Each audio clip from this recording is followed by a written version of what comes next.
तुला आरक्षण आणून दाखवून तरच मराठीच्या अवलाद सांगणार नाही.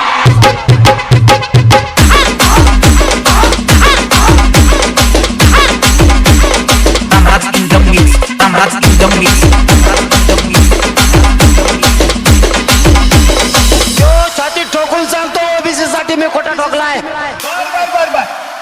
तेरा तो गेम बजाना पड़ेगा.